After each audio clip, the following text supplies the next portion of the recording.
Tim Reha here hosting interviews at the Seattle AEC Hackathon. We are at the third annual one. We're at the epicenter of kind of what's happening in the Seattle building community here at the University of Washington's outpost at Sandpoint with Steve Holzer with, what's the company called? BIM Object USA.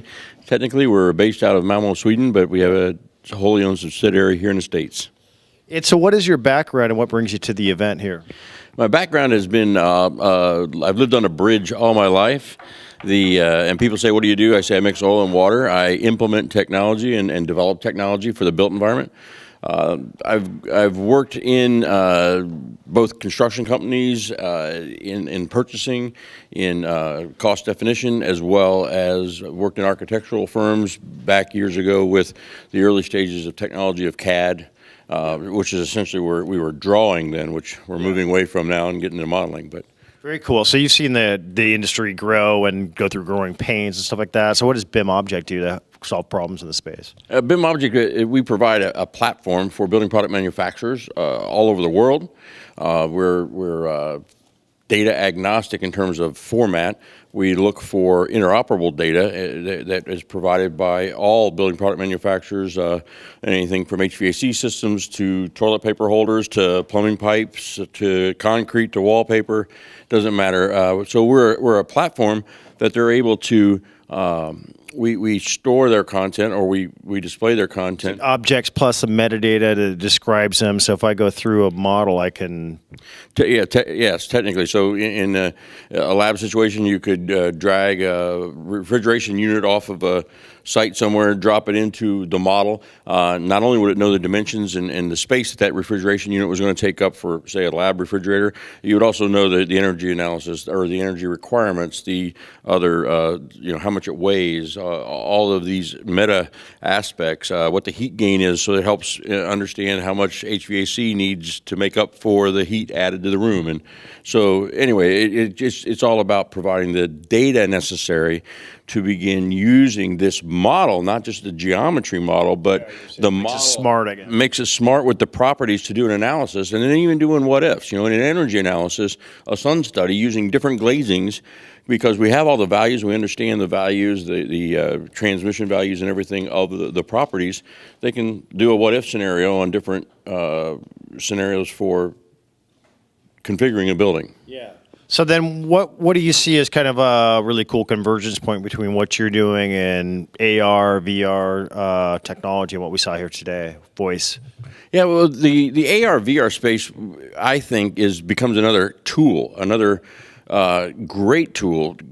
It's been a novelty, and I really wasn't interested back then because, okay, gaming's fun. There's space for that, but the real holy grail is when we start using this technology, these tools to manage the building, to augment, augmented reality, AR, so I can augment what a tech sees when he's walking to a unit that maybe has just gone offline, and he can see all the metadata about that unit, when it was installed, who installed it, when it was last serviced, what parts may need to be done with it, what to check, and how to move through. Yeah, we're talking about I think it was Rich or somebody's talking about the big windmills will have basically serviceable parts, but they'll have all different versions, and it's just there's a lot of data to be tracked. Yeah, and that tracking though, it's to date it's been forensic in that oftentimes that windmill or that facility is completed, and then the building owner hires a facilities management company that comes in and re-inventories everything. And what we're really looking for is through the whole design creation, virtual design and virtualization, when that windmill gets constructed initially, the very day that the units go in that might need to replace, the tech just barcode scans, the serial number. So now we have a part of the digital model, the digital store. It is stored with that data about that complete facility, and we know exactly when it was put in, what the version number is, and everything. And then at the same time, 2 years later, anything gets changed out, the same thing would occur, but it's still always threaded and impacting the initial data store. Very cool. What else do you have to add, kind of to wrap up the AEC Hackathon from the mindset of growing this business and leveraging what we have from cloud to computer vision, all this different technology? Well, we also have not just the technology, but we actually have a human element that we need to address too, and it's not just training. I mean, it's really a sociological.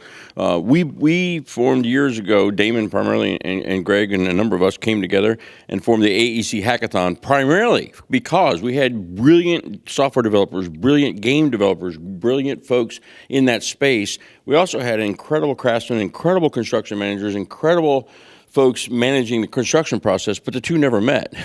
So there was. It seems like there's like disconnects, and then it's just close. But so that's what back to me. That's where I lived on the bridge. That's for whatever reason I've kind of understood the business aspects of the built environment and the functional aspects, and I also kind of understood what tech could do. So software knew what tech could do, but they do stuff, and I go, man, that's really cool. But it doesn't help us, but at the same time, the people in the built environment really didn't understand, and still in some cases don't, what technology could do. So that's the transition. That's where we're at right now. We've taken and electrified paper-based processes. We really haven't moved to using the tech to really manage the process. So I just had a discussion with someone else here. This is where a lot of that happens. And we're talking about how do we accelerate that? How do we not get in the business of making faster buggy whips and we go ahead and start building a car? yeah, that's what I think is a key point is you can come down to these like AEC Hackathon and talk amongst business peers and get insights and not even have to be a participant in the hackathon. You're just, the people are here, the smart people are here.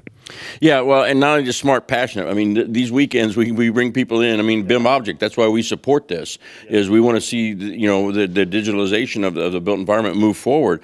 But we also know that people are coming here, they're coming here on the weekend to solve problems. I mean, they're coming, no one's getting paid for this. That's how passionate these folks are about making a difference and really using and leveraging the technology in the built environment. Cool. So you have a wealth of knowledge. How do people link up with you if they want to connect? For me, with my BIM Object hat, that would be bimobject.com or bim.com. You guys got BIM.com? We've had BIM.com for a while, absolutely. That's us, bimobject.com. BIM is easier to spell, so yes, we do have it. And LinkedIn or? I'm on LinkedIn as well as Steve at aeechackathon.com, so I'm part of the board there, so. All right, Steve. Well, that's sort of the Brain Trust. Super cool to meet you and spend some time this weekend. Thanks so much for being a great supporter of the network here. Great. Thanks, Tim. Appreciate it. Appreciate all you're doing too, buddy. Cheers.